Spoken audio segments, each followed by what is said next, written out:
they get to year 12. I still haven't worked out an answer for that one. As soon as I do, I'm going to be Prime Minister. But yeah, that's the saddest part about that, and just having kids not want to be here, even though they haven't left school. They just find something better to do. That's hard to take sometimes, because it makes me feel like we're not doing the best we can to make kids want to come back to school. Where do you see yourself in 10 years? Prime Minister.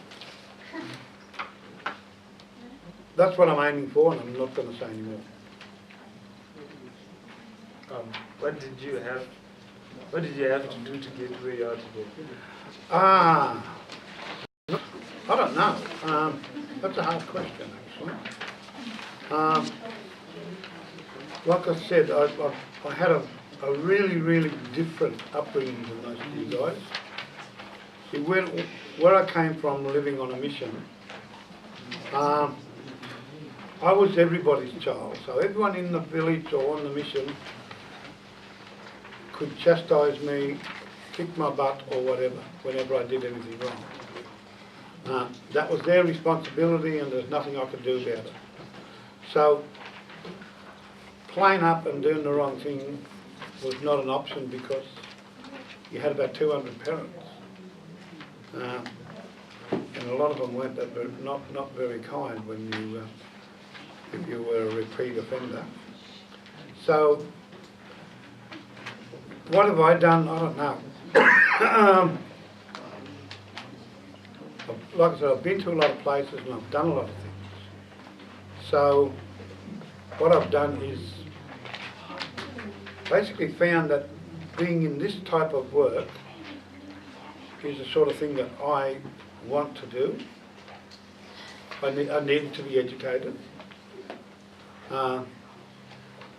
And by moving away from living on the mission, that's something that was really hard to do, but that's something that made me who I am today as well. So, what would you say is your greatest achievement, and why is it so important to you? Two things.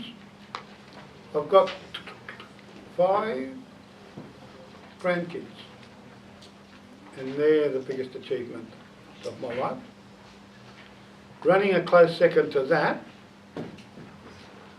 is all of my kids that walk out of here with a year 12 certificate. I feel really, really proud that I was a part of your life for 3 years. And, you know, I'd love to see that number get higher and higher every year. What would you say have been some of the biggest difficulties in your life, and how have you overcome these? Okay, well, the biggest difficulty I have overcome in my life, I think, was when I finished primary school. I was taken away from the mission. Almost similar to the stolen generation, although my parents signed me away, well, my grandparents did. I wasn't kidnapped or stolen. But to me at that time, at being 11 years old, very rarely did I ever leave the mission. And one day I woke up and I was in a hostel, hundreds of kilometres away. Not knowing anybody, not knowing where I was really, because I had no idea of geography outside of being at the mission. So that was probably adjusting to that life, living with about 100 other kids in a hostel. They were all white fellas. And like I said earlier, I didn't know any white people back then, only the school teachers and policemen and welfare officers. So that was a nightmare for me as a child. But I survived it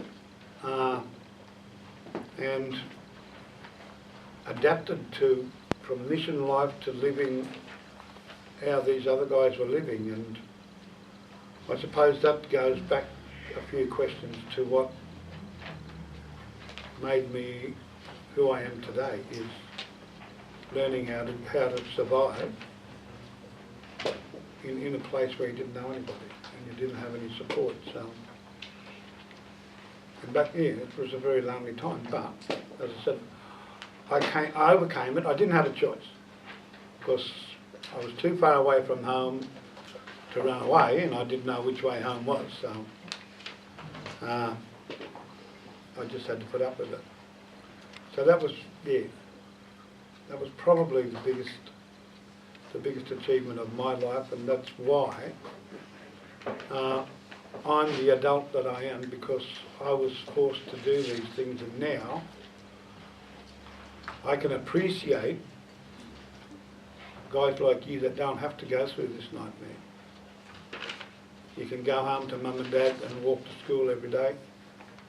You know, you've got all the privileges under the sun. And again, going back some questions, it still hurts me when I see guys walk away from here when they're in year 10 or year 11. No prospects, no jobs. So that's really sad. What motivates you? Again, it's getting every face I can see here out that gate with a year 12 certificate. That's Murray kids and non-Murray kids. Probably the only thing bigger than that would, for me, would be to have some of our Murray parents come into the school and be more engaged or be more involved in what happens in the school, to help maybe some of our guys stay on to year 12. What do you hope to see in the future for you? National service, do you know what that is? We're bringing it back. Can you explain that, Miss? No, I'm not sure. I would like, I suppose,